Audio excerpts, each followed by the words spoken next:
Tak vy máte teda otázku k tomu Národnému frontu, že teda by išli do volieb, áno? No, môj názor je na to taký, že takto, keď sa pozrieme na neoliberálov, tak oni držia Spolu. A keď pozrite sa na Spolu, progresívne, teda alias pedofilné v Slovensko a vlastne KDH, tak už oni držia všetci Spolu. A môžeme ešte dať takú podotázku, aby ľudia vedeli, o čo ide, že prečo sa už nazýva pedofilné toto progresívne Slovensko? Je aj progresívne, prečo je pedofilné? No tak pretože vlastne v poslednej dobe denník SME, denník N, Lubomír Gálko a Martin Poliačik začali s obhajobou pedofílie a aj denník SME vydal 3 články na obhajobu pedofílie, dokonca obhajujú to, aby pedofílovia neboli obmedzovaní na ako výbere zamestnania, takže tam hovoril český učiteľ, ktorý je pedofil a tajne, ako tam hovoril, že on najlepšie vie, a aj oni to obhajovali, že pedofilovia najlepšie vedia sa vcítiť do detskej duše a podobne a úplne ako nespomínali to, že však tu máme rodičovskú lásku a máme tu proste lásku aj obyčajných ľudí. Obyčajní ľudí sa nevedia vcítiť, veď ten pedofil, on si to dieťa predstavuje bez šiat a proste ja nebudem riskovať, aby moje dieťa bolo pod nejakým vplyvom takéhoto pedofila.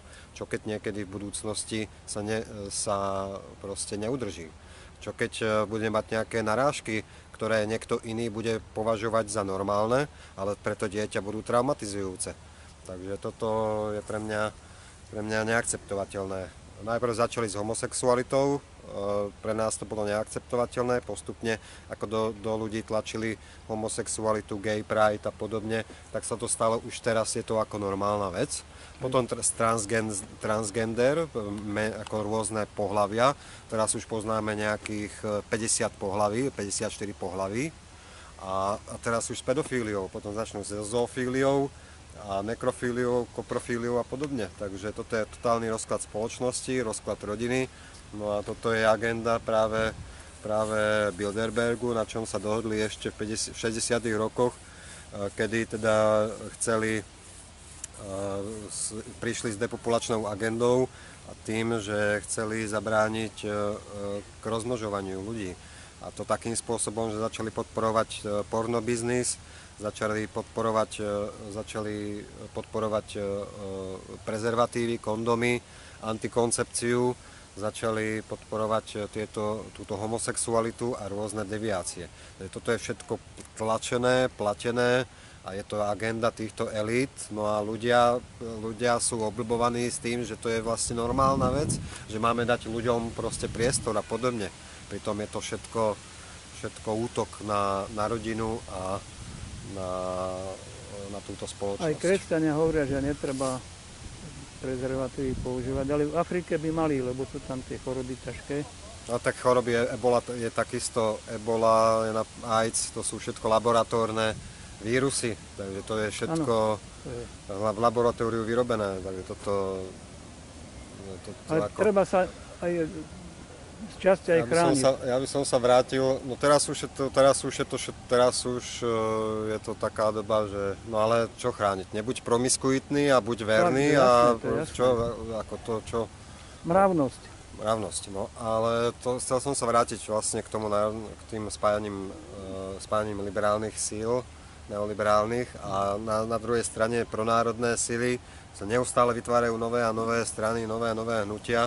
A akože toto je rozdeľovanie proste pronárodných síl a pokiaľ sa proste vlastenecké strany a sily nespoja do jednej nejakej platformy, tak nemáme šancu niečo vo voľbách, pretože tam čelíme spočítavaniu hlasov a na okrskoch, kde sú manipulované a takisto aj ESET, keď ich software spočítava vlastne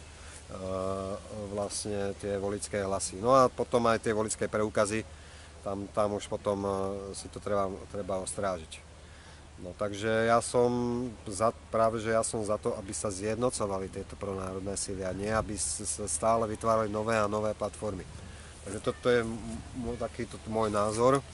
A čo sa týka aj toho Bilderbergu, čo som pred chvíľou spomínal, tak Bilderberg je skupina úradníkov. To sa prezentuje, ako že sú to svetoví ako vládcovia, bankári, najmocnejší ľudia, ale to sú všetko to sú tváre z televízií, z médií, ktoré poznáme, a títo tváre z televízií, z médií, to sú všetko len úradníci, ktorí počúvajú príkazy svojich chlebodárcov. Takže to stále nie sme na vrchole pyramídy. Ak sa chceme pozrieť ako na tých, ktorí naozaj tu ťahajú celosvetovo za nitky, no tak to sú jezuiti a to sú rodiny, ktorých pokrvné línie siahajú až do čias faraóna, do čias Cézara, do čias Kaligulu, do teda rímskej ríše. No a tieto rodiny od tých čias poskytli Vatikánu všetkých pápežov, biskupov, kardinálov, majú tam princov, kráľov. To sú všetko tieto rodiny, ktoré si od tých čias faraónov stále udržujú svoju moc nad ostatnými. No a ja by som Aj cirkev do toho patrí teraz. Cirkev má pod kontrolou Propaganda Due, P2, to je ako tajná spoločnosť, zložená znova z týchto rodín. Cirkev je len nástroj týchto rodín. To není, že oni vládnu, ani jezuiti, oni sú pod kontrolou práve týchto starých rodín. A to sú, je ich viacero, ale možno niektoré názvy ako prečítam, alebo si nepamätám všetky, ale sú tam Orsini, Aldobrandini, Chigi, Colonna, Ottaviano de Medici, Gaetani, Lorenz de Est, Aldobrandini, Pallavicini, Ruspoli, Torlonia, Borghi, Massimo, Sacchetti, Castro, Borromeo, Barberini, De Massa, Odescalchi, Corzini, Lancelotti, Sforza. To boli tí prví bankári, tam ideš o peniaze. No oni byli, áno, samozrejme aj prví bankári, ale prvé banky vznikli na Florencii začiatkom 13. storočia, ale toto siahame až do čias faraónov. A bankári ani ešte nežili.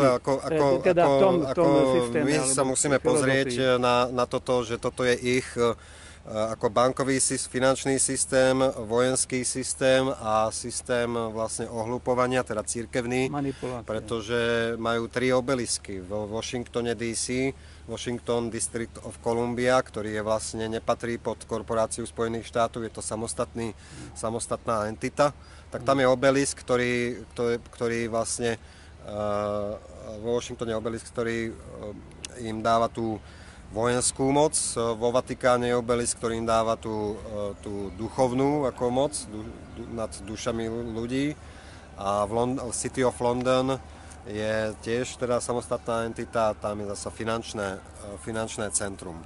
Lenže vlastne Brexitom 31.3.2019 sa ukončilo alebo sa presunulo toto finančné centrum, a teda momentálne to finančné centrum je v Šanghaji. Brexit mal vlastne za úkol oddeliť vlastne toto finančné centrum od Európskej únie.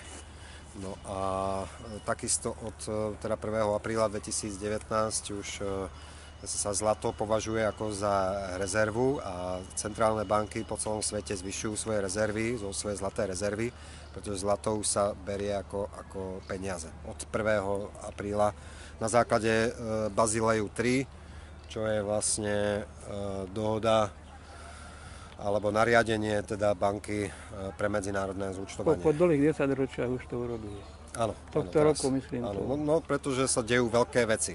Veľké veci sa dejú, napríklad Teraz prebieha bank run, to znamená, že masový výber peňazí z najviac systémovej banky na svete, čo je Deutsche Bank. Deutsche Bank je, ako viete, podporovala nacistov, je to tiež veľmi je to kriminálna zložka, dosť na vysokej úrovni. No a za posledných pár dní z Deutsche Bank vyberajú hedžové fondy na dennej báze zhruba 1 miliardu dolárov. Takže prebieha masový bank run práve z týchto inštitúcií. Takže keď v takomto množstve inštitúcie vyberajú peniaze z banky, tak majú také správne informácie, ktoré potvrdzujú nejaké problémy. To už ale aj De Gaulle robil ako prvý. Išiel do Ameriky, tak im dal tie ich papieríky a povedal, dávajte zlato okamžite. No, to nič sa také nestalo, pretože to zlato zostalo vo Fort Knoxe a zostalo tam v Amerike. Takže možno hovoril niečo, ale nič nedokázal. Čiže nemajú to ani v moci Francúzi? Nie, to je všetko v Amerike. Väčšina je v Amerike a v Anglicku, väčšina zlata. Teraz vlastne po tom, čo Angličania potopili Venezuelu, že im zabavili zlato, tak už teraz napríklad Maďarsko, Poľsko a ďalšie štáty si žiadajú svoje zlato z Anglicka, pretože nechcú riskovať, že Anglicko aj im zabaví zlato. No ale čo som chcel, hlavne s tou Deutsche Bank, tak Deutsche Bank má v svojej súvahe 45 biliónov v derivátoch. Pre porovnanie HDP Európskej únie je 13,5 bilióna, HDP Nemecka je 3,9 bilióna. Takže povedzme ešte ľuďom, čo sú deriváty. Deriváty to sú rôzne, to je kredit vlastne, ktorý banky vytvoria vtedy, keď si idú vsadiť na nejaký pokles alebo nárast ceny. Takže oni vlastne si vytvoria tento kredit, vsadia si, ale tento kredit je zaúčtovaný v bankách, ako v súvahe bank, a proste nemôže sa banka ho len tak zbaviť. Banka s tým počíta ako v rámci svojho podnikania a ako náhle nemôže to len tak vyškrknúť, pretože potom by mala zase problémy so svojou súvahou. Takže vlastne má v svojej súvahe až 4-krát viac, než je HDP celej Európskej únie. Takže keď táto banka padne, čo keď sa pozriete na akcie tejto banky, tak neustále klesajú a pripomína mi to Lehman Brothers z roku 2008, pretože ľudia pred 2 týždňami ohlásili v New Yorku reštrukturalizáciu a na druhý deň masovo začali odtiaľ ľudia utekať. Nie, že pomaličky sa tam zatvárali ofisy, ale tí ľudia normálne balili a utekali, tak ako to bolo v roku 2008, utekali z Lehman Brothers. Takže niečo sa deje. A to, že sa niečo deje závažné, tak to aj potvrdzuje zatknutie Jeffrey Epsteina. Jeffrey Epstein, to je miliardár, ktorý provozoval ostrov v Karibiku, ktorý sa nazýval St. James, a na tomto ostrov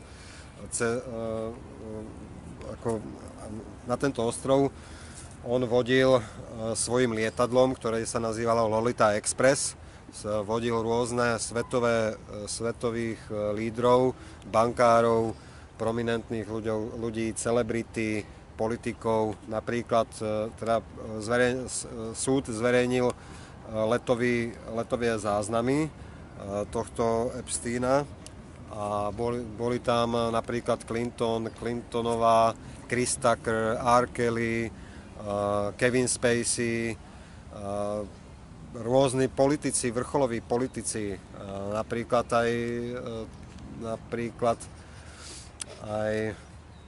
aj princ Andrew, vojvoda edinburský, a vlastne kráľovská rodina je do tohoto zapletená do týchto orgií s deťmi, pretože na tom ostrove sa delí orgie, rituály, tam sa takisto aj vraždili, mučili deti, Takže, Pre potešenie, povedzme aj. No To samozrejme. sú psychopati na entu. Áno, pre potešenie. No, Aj u nás sa nájdu, že pán takže, takže vlastne táto sieť sa rozbíja teraz a začínajú sa zverejňovať, zatkli aj toho R. Kellyho. A teraz vraj idú po Clintonovcov a teda Clintonová a Clinton by mali byť ďalšími, ktorí budú zatknutí práve za pedofíliu. Konečne, ale aj u nás bude toto už.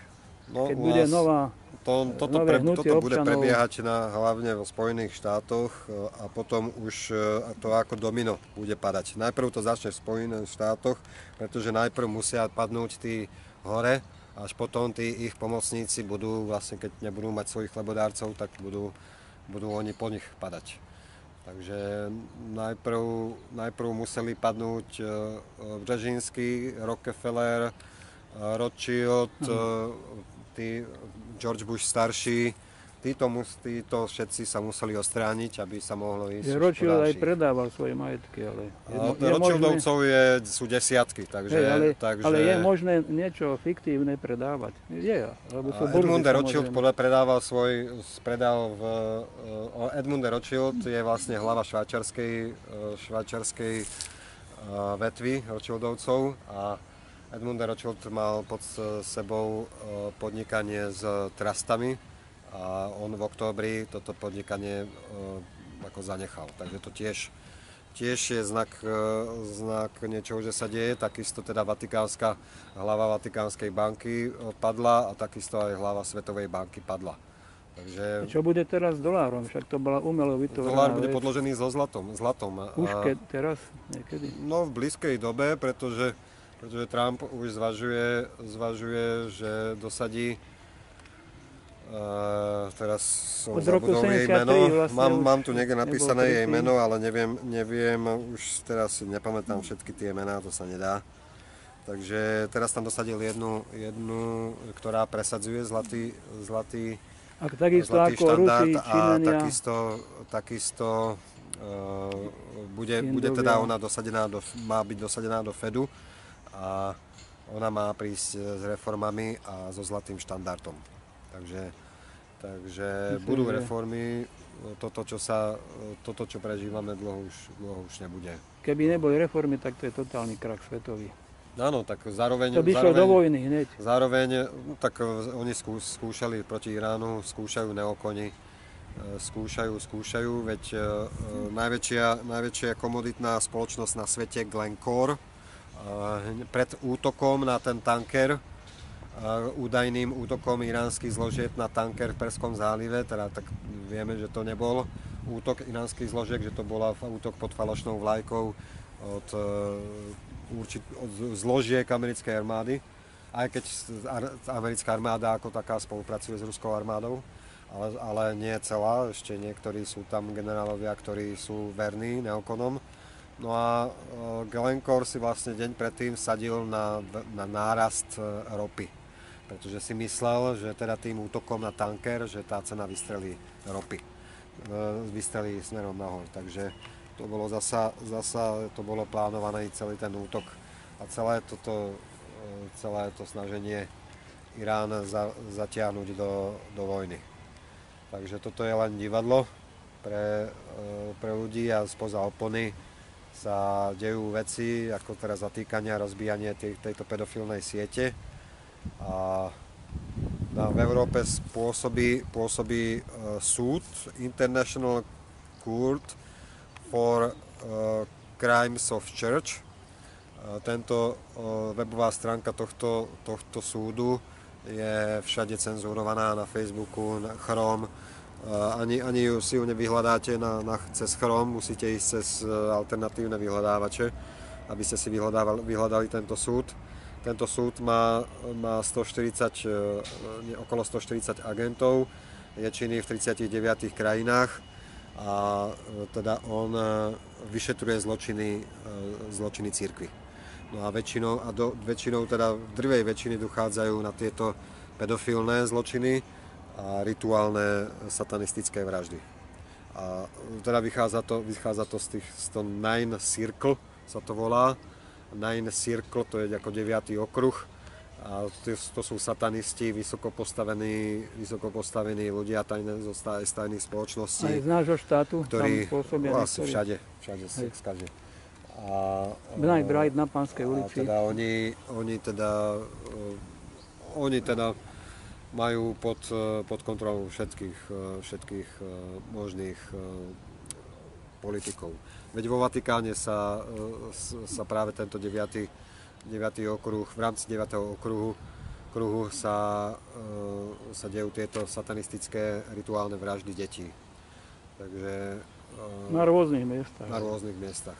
No a čo som ešte chcel k tomu ostrovu Epsteinovému, tak vlastne sa zistilo, že jeho chránilo FBI, aj CIA ho zakrývalo. A takisto, že bol teda agentom Mossadu. Mossad je tajná spoločnosť izraelská, tajná agentúra a služba. A oni vlastne na základe toho, že ich tam nakrúcali, tak potom ich tých prominentných ľudí vydierali a boli vlastne pod ich mocou. Takže odporúčam sledovať Deutsche Bank, odporúčam sledovať kauzu Epsteina, Jeffrey Epstein, pretože cez túto pedofilnú sieť sa odhalia rôzne prominentné osobnosti ako súčasť pedofilnej siete. Takže... No, že aj boli odhalené, len ľudia to nejako laxne berú ešte. Áno, tak toto je zatiaľ správa pre tých, ktorí už majú otvorené oči a ktorí už sú prebudení. Pre noví ľudia, ktorí ešte nie sú prebudení, tak tomuto v žiadnom prípade nebudú veriť. Ani nechcú počuť. Dokonca sa aj postavia proti tomu, čo hovorím a budú ešte aj proti mne bojovať. Takže aj keď vlastne sa to týka ich vedomia, aby si rozšírili vedomie, aby si zistili vlastne, že čo sa tu deje.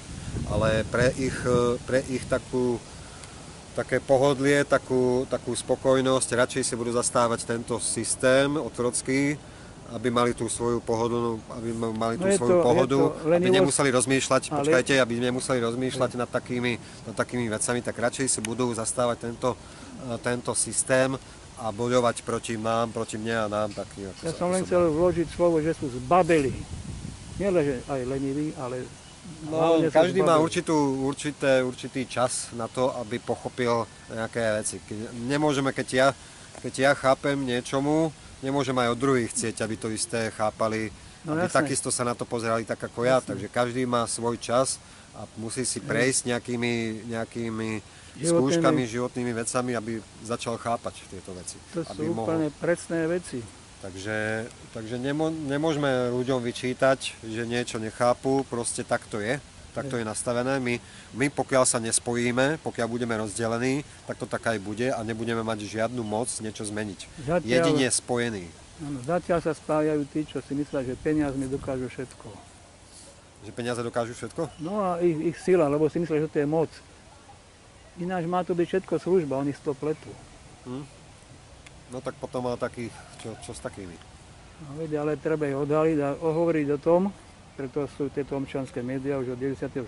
roku. Ale oni sú odhalení už dávno, my ich máme odhalených, my už vieme presne, kto, veď teraz som vám hovoril. Ale myslím, pre všetkých odhaliť, pre všetkých. Ako to chcete odhalovať pre všetkých? No preto sú tie občianske médiá, alebo bežné médiá to neodhalia. No práve, áno. No lenže zase tieto občianske médiá, však ja sa stretávam dennodenne. Minulý týždeň som riešil, cez hlavné správy som dal proste odkaz a už som bol napádaný, že to nie sú seriózne, že konšpirácie proste a podobne. Takže ľudia už sú naočkovaní tak, že alternatívne médiá sú konšpiračné, neveria im a že my sme blázni. Takže vlastne ľuďom nemôžete na silu alebo tak ukazovať, oni to odmietnú. Každý musí mať na to proste svoj čas a my medzi sebou sa jediné čo môžeme robiť, tak sa medzi sebou, tí už čo sme prebudení, tak sa spojiť a proste spolu niečo robiť a nie aj my, čo sme prebudení, tak byť rozdelení. Tam je Národný front, tam je Kotleba, tam je ja neviem, čo To je národná všetko, koalícia. To je všetko pre peniaze a Všetko je to manipulácie. porozdeľované. Dobre, je to pre peniaze, ale aj tak tie Aj názory, manipulácie, moc. ale stále tie názory sú oveľa lepšie, ako No keď áno. niekto presadzuje Ale pedofíliu, Chcem ešte- integráciu do Európskej únie a podobne. Chcem ľuďom povedať, že čo je konšpirácia. Konšpirácia je manipulovanie s ľuďmi v každom ohľade. Cez médiá, cez... No, Aj peniaze. konšpirácia je len synonymum pre slovo spiknutie. Takže proti ľudstvu. ja Dokonca ničia spiklenec zemegulu ako s tým. konšpirátor nie som, ja nie som žiadny spiklenec, ja práve že odhalujem konšpiráciu a nie, že ja som konšpirátor, to nie. Konšpirácia ako spiknutie proti ľudstvu, ako tu sú tieto satanistické pedofilné siete, bankový systém, to je všetko proti nám. A môžeme povedať, že nie len proti ľudstvu, je to proti Zemi, ktorá je... Proti vesmíru, proti vesmírnym zákonom Tak. úplne. Presne. Ja ešte by som doplnil, vesmírne zákony hovoria, neštiepte jadrá, neštiepte to vám ublíži. Nespájajte to, čo nepatrí k sebe, napríklad umelú hmotu. Je toho bilión miliard, len v jednom oceáne. A to sa nedá len tak vyčistiť, to možno, že ani nikdy. A 100 000 rokov trvá, kým ten radioaktívny odpad trošku ako sa... No ale zasa nepoznáte technológie, ktoré sú nám ešte stále schovávané a stále zakrývané a utajované, ale keď tieto technológie odtajnia, tak všetko sa bude meniť. No veď áno, napríklad aj Tesla začal to, čo už bolo pred vekmi, že voľná energia je tu všade. A to hneď povedal Morgan, ja to budem účtovať. No áno. Medené dráty všade, hliníkové, oceľové dráty, poďme, a dym, a radioaktívny odpad, toto máme. Ale keby zase dal mocnostiam všetko, čo vedel, tak by bola vojna z toho. No. A možno by aj to zneužili, ako všetko vedia zneužiť kapitalisti, ale kto je kapitalista? Kto robí s peniazmi a špekulanti, hej?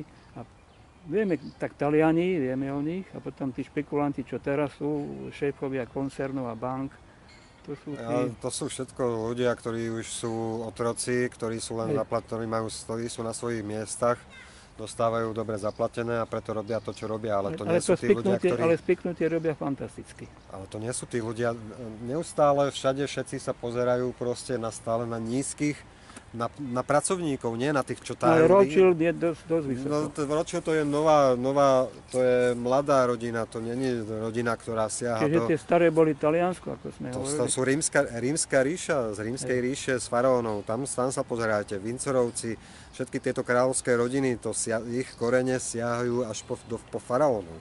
Ale faraóni mali veľa, by som povedal, vedomostí aj z atlantskej éry. No je to tam tiež aj Egypt netrval 100 rokov, Egypt trval niekoľko tisícov rokov, takže tam nájdete rôzne etapy. Rôzne etapy, rôznych Pokazilo ich, tá moc ich pokazila a tie možnosti ako aj našich politikov, lebo sú slabúčky, nemajú charakter ľudský. Ale hlavne teda to vychádzali tie rodiny z tých rímskych rodín, aj od toho Cézara. Cézar je napríklad ten Caligula, čo bol ako tiež dosť... Tak to sú všetko pochádzajú od Cézara, proste tieto rodiny. No a oni v sebe majú tieto rôzne pudy strašné proste. Takže oni toto šíria aj medzi ostatných ľudí, ako je teda ako sú rôzne deviácie a podobne. No, takže potom ľudia to berú, že to je normálne, že ľudia sa rodia ako homosexuáli. Keď to politici hovoria a médiá to pritvrdzujú, tak že to tak má byť. No, tak že je to od Boha, ešte povedia. To hlupáci hovoria. Ale od ktorého Boha? Takže, ktorí nemajú vlastný rozum a ktorí nemajú kritické myslenie. Takže takýto to hovoria. Takže treba sa pozerať na reálnych tých, ktorí tu ťahajú za nitky a nie neustále sa pozerať na tých nízkych ich pracovníkov, ich otrokov a hovoriť o tom, že toto sú svetovláci.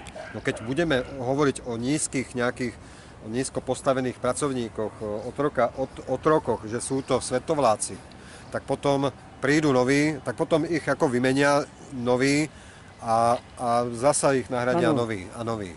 A keď sa nebudeme pozerať naozaj na ten vrchol pyramídy, tak stále nám budú chodiť noví a noví môžeme zločinci. dodať, že títo svetovláci vlastne sú obete. Oni musia robiť Ale oni nie sú svetovláci, nich prezentuje alternatíva, že Rothschild je svetovláca. Není. Rothschild není absolútne svetovláca, on je otrok tiež. Že tzv. Svetovláci si to veľmi vypijú svojim pokračovaním, lebo to nezaniká, nič vo vesmíre nemôže zaniknúť. Takže tam sú spätné, by som povedal, pôsobenia, tak sa to volá. A oni sa vlastne, oni nevedia, že sú obete. Áno, oni musia to ani pocítiť to, čo robia, musia to samozrejme pocítiť, ale to je strašne, my pocítime, mnohí ľudia dobro stále, lebo sa snažíme dobro robiť. A tí, čo zlo, no, tak to na sebe strašne pocítia a dlhodobo. Lebo tá energia nikde nezaniká, ako sme sa v 6. triede učili. Áno. Lenže ľudia sa to nevedia s učiteľkou o tom, alebo s učiteľom nejako hĺbšie dostať k tomu, Áno. Len povrchne. Ešte im povedia na právnickej fakulte, ale etika práva to je len nejaká blbá filozofia. A nechodíme na skúšky na toto. Alebo na prednášky, tak myslím. Takže takto si ctia to najvyššie. A Darwin nevedel, že najdokonalejší človek je mravný a nie ten, čo strieľa po ľuďoch. To je jasné.